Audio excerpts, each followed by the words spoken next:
itu mencapai puncak kejayaan pada zaman Sultan Agung Hanyokrokusumo. Sultan Agung Hanyokrokusumo naik tahta tahun 1613 pada usia 20 tahun. Pada usia 20 tahun. Kekuasaannya mulai dari Jawa Timur, Jawa Tengah, dan sebagian Jawa Barat. Yang berani menyerbu VOC ke Batavia ya Sultan Agung. Bukan kebetulan kalau prodinya unggul, itu juga waktu dipimpin anak-anak muda yang progresif. Biasanya Bapak Ibu kalau orang menerangkan sawalan, sawal itu artinya peningkatan. Tapi mohon izin, saya berusaha mencari sawal yang artinya peningkatan di banyak kamus, itu tidak ketemu Pak. Jangan-jangan saya yang salah, tapi belum ketemu. Saya cari di mana-mana kok tidak ketemu. Karena memang realitasnya kalau sawal itu biasanya penurunan, bukan peningkatan. Mungkin satu-satunya yang peningkatan itu berat badan. Kalau yang lain-lain kayaknya kok penurunan. Ada penjelasan yang lebih realistis. Ada yang mengatakan sawal itu dari kata saul. Saul itu artinya bagiatul ma aulaban filina. Jadi ada sisa air atau susu di dalam gelas misalnya. Jadi kalau sisanya sedikit namanya saul. Jadi kalau sisanya banyak itu sawah, zamannya sawah. Artinya apa? Kalau nanti setelah puasa bekasnya itu masih kelihatan banyak, mudah-mudahan itu sawah. Kalau itu saya kira lebih realistis daripada peningkatan. Rasulullah menyebut puasa itu sebagai sahrun mubarakun. Kata Pak Anis, al-barokah itu maknanya adalah an-nama wa ziyadah, tumbuh dan berkembang. Maka kalau setelah puasa kok secara spiritual tidak tumbuh dan berkembang, itu artinya stunting. Stunting itu tidak hanya secara fisik, tapi secara spiritual. Tidak berkembang, tidak tumbuh. Nah, mudah-mudahan BPI juga terus tumbuh, kita semuanya juga terus tumbuh sebaik yang bisa kita lakukan. Kalau kita melihat alur dalam surat Al-Baqarah perintah puasa itu Bapak Ibu 183, kita diperintahkan berpuasa la'allakum tattaqun. Yang menjadi pertanyaan kemudian begini, setelah bertakwa terus bagaimana? Orang biasanya berhentinya pada takwa, lalu ciri-ciri takwa melompat ke Al-Imran. Wasari'u, di mana-mana biasanya diterangkan begitu kalau hikmah sawalan. Padahal ada yang dekat yang menarik, yang lebih menarik menurut saya. Jadi 183 kita diperintahkan untuk berpuasa dan menjadi orang yang bertakwa. Nah setelah bertakwa itu bagaimana? Itu jawabannya ada di 189. Nanti bisa dilihat di ujungnya itu wattaqullaha la'allakum tuflihun. Bertakwalah kepada Allah agar kamu berbahagia, agar kamu beruntung, agar kamu sukses. Jadi rupanya di antara syarat kebahagiaan, kesuksesan itu ya ketakwaan, dan salah satu sarana untuk menuju kepada monggo itu adalah puasa. Jadi dengan puasa kita bisa menjadi bertakwa, dan setelah bertakwa ternyata kita ini bisa menjadi berbahagia. Nah, Bapak Ibu, dalam psikologi dulu orang menyebut kebahagiaan itu dengan istilah happiness, karena dikira kebahagiaan itu objektif. Sehingga dulu ada yang disebut dengan index of happiness. Jadi bahkan ada indeksnya. Bahkan negara saja itu ada yang disebut dengan index of happiness. Jadi negara, berbagai negara itu indeksnya termasuk yang kebahagiaannya tinggi itu ya seperti Eropa, Amerika Utara, Jepang dan sebagainya, itu termasuk yang tinggi indeksnya. Nah, Indonesia Raya itu agak di bawah. Padahal nyatanya kan kita lebih berbahagia. Nyatanya angka bunuh diri kita jauh lebih rendah dibandingkan dengan Jepang misalnya. Jadi secara ekonomi tinggi, pendidikan tinggi, macam-macamnya luar biasa. Tetapi kalau kita bicara soal kebahagiaan, tentu kok bunuh diri, kan berarti ada something wrong di situ. Nah, Bapak Ibu, kemudian dalam kajian psikologi kebahagiaan akhirnya istilahnya tidak lagi happiness tapi subjective well-being. Kenapa disebut subjective well-being atau psychological well-being? Karena kebahagiaan, kesejahteraan itu ternyata subjektif. Ada yang bahagianya itu senangnya nulis jurnal, ada yang bahagia itu senangnya nulis cerita masa lalu dan jadi buku perjalanan, ya kan? Ada yang sukanya pengajian, ada yang jadi ternyata orang berbahagia itu dengan banyak cara. Sesuai porsinya, Prof ya. Sesuai dengan kullu ya malu ala syakilati. Jadi semua beramal sesuai dengan passionnya. Ada yang bahagia ngopi, ada yang bahagianya ngopi sambil duduk, ya. Ada yang macam-macam lah. Di orang bisa ternyata punya kesempatan untuk berbahagia dengan caranya sendiri. Oleh karena itu kalau dalam kajian psikologi yang sangat populer, ciri atau indikator kebahagiaan itu ada dua. Pertama adalah life satisfaction, kepuasan hidup. Kata teman-teman ekonomi, orang akan dikatakan puas kalau kebutuhannya terpenuhi. Tapi yang menjadi pertanyaan dalam pengalaman hidup kita selama ini, antara yang terpenuhi sama yang tidak terpenuhi itu kayaknya kok banyak yang tidak terpenuhi. Nah berarti kan dalam indikator yang pertama, ini banyak orang yang tidak bahagia. Jadi bahagianya itu cuma kadang-kadang.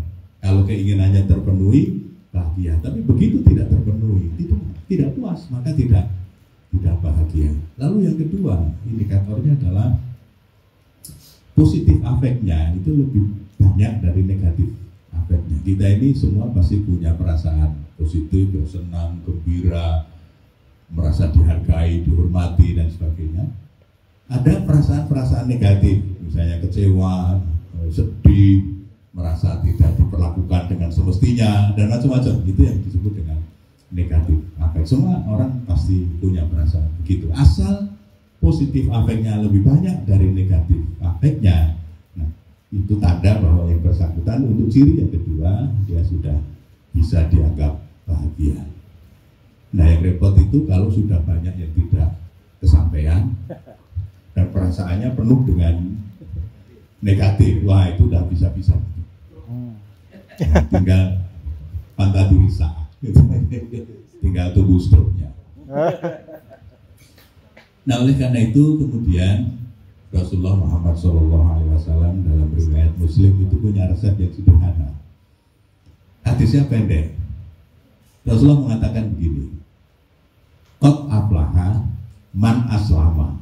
Jadi sungguh berbahagia itu orang yang memilih jalan hidup Islam.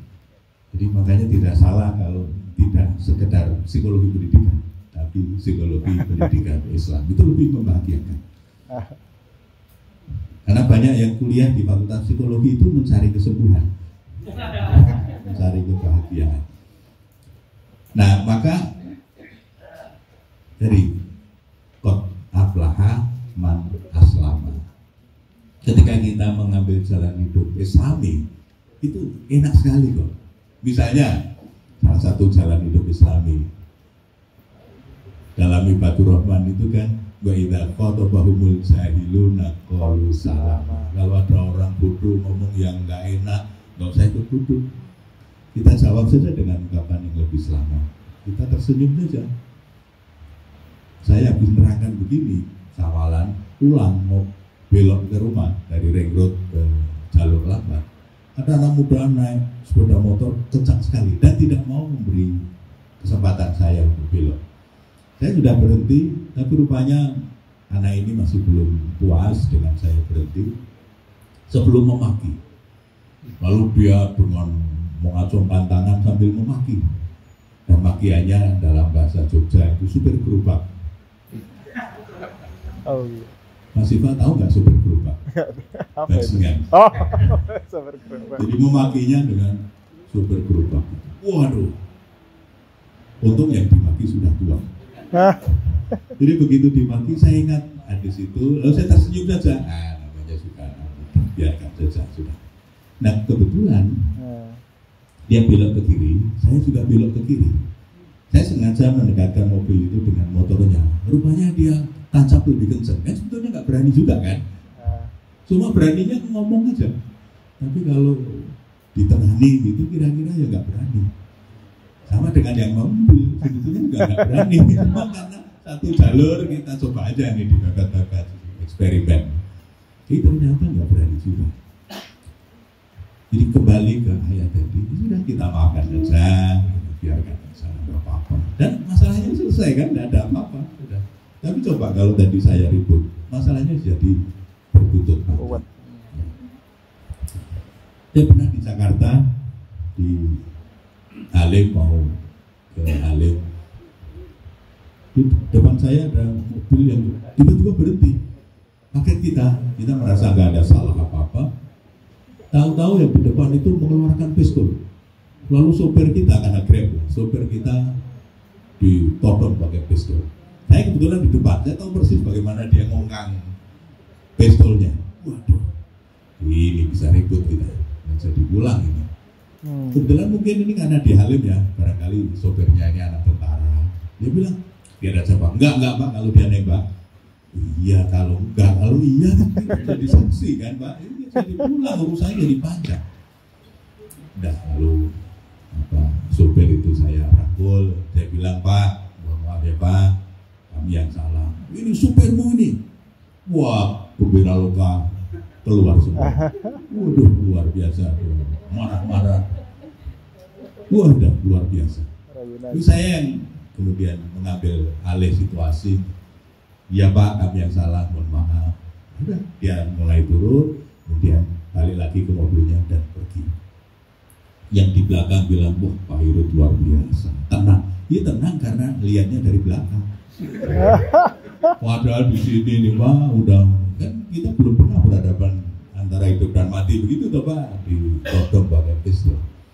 Tapi karena saya yakin saya mengambil jalan hidup Islami tadi itu sudah dimakan saja. Kita yang mengaku salah kan nggak apa-apa mengaku salah meskipun tidak salah. Tapi masalah selesai Pak, masalah selesai. Nah itu yang saya kira membahagiakan. Satu itu, qad aflaha man aslama.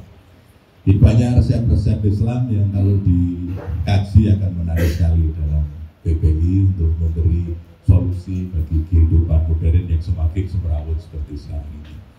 Yang kedua, waruziko kafafan. Jadi kata Rasulullah yang membahagiakan itu kalau diberi rezeki yang cukup. Mau beli tanah sebelah, uangnya cukup. Mau ganti mobil, uangnya cukup kan gitu. Itu udah diniati itu Mas. Disyukuri kan karena cukup, tidak harus banyak, harus banyak. Yang penting cukup. Ya, karena istilahnya di situ waruziko kafafan, diberi rezeki yang cukup. Dengan kata lain, kita sendiri yang mengatur secukupnya. Karena kalau dituruti kan nggak akan pernah habis. Waktu kita baca berita 271 triliun itu kan semua terkejut. Saya diberitahu oleh istri, itu loh Mas, waktu nikah itu hadiahnya Rolls Royce. Kata istri saya, ya ibu-ibu kan biasanya sangat perhatian kalau soal gosip-gosip. Itu waktu nikah hadiahnya untuk istri itu mobil Rolls Royce. Rolls Royce itu mobil buatan Inggris yang limited edition dan handmade dan memang mahal sekali. Nah, nggak bisa sampai di situ, kata istri. Itu waktu anaknya ulang tahun yang masih kecil, itu hadiahnya pesawat jet. Ngeri kan? Ngeri Pak. Saya bilang kita juga pesawat, cuma pesawat mainan. Untuk ngasih hadiah anak cucu, pesawat mainan. Jadi itu kalau dituruti kan nggak akan pernah habisnya. Maka istilah di situ menarik sekali, waruziko apa? Dan itu terkait dengan yang ketiga, wa qanna'ahullahu bima atahu. Jadi Allah memberi dia qanaah terhadap apa yang digariskan, yang diberikan oleh Allah. Nanti bisa dilihat dalam surah Muslim. Jadi setelah setelah kita berdoa sungguhan, kemudian berusaha maksimal, apapun yang menjadi keputusan Allah itu harus diterima. Itu yang namanya qanaah. Jadi qanaah jangan diletakkan di depan. Kadang-kadang orang sering keliru meletakkan qanaah di depan. Belum berdoa, belum ikhtiar yang optimal sudah menyerah. Apa yang dicontohkan oleh Pak Anies tadi kan sebuah upaya selindungo tenanan, usaha tenanan, jalur normal nggak bisa, ordal. Pokoknya lewat berbagai jalur akhirnya berhasil juga. Kadang-kadang begitu. Maka sikap qanaah saya kira juga menjadi penting, karena kembali ke konsep kebahagiaan dalam psikologi tadi kan masalahnya soal kebutuhan. Tidak selalu semua yang kita butuhkan itu terpenuhi. Nah kalau memang nggak bisa, ya kebutuhannya yang dikelola, yang diatur. Maka ada istilah manajemen harapan, manajemen hope. Hope-nya yang diturunkan. Kalau memang nggak bisa setinggi itu ya diturunkan supaya terpenuhi. Karena kalau sudah diturunkan, ya alhamdulillah kita bisa mensyukuri apapun yang Allah berikan untuk kita. Bapak Ibu, saya kira sedikit sekedar ikut berbahagia dengan kebahagiaan Unggul PPI. Saya merasa kalau PPI unggul itu artinya prodinya unggul, pengelolanya unggul, dosennya unggul, adminnya unggul, apalagi mahasiswanya luar biasa, alumninya luar biasa. Tepuk tangan untuk kita semua. Masyaallah.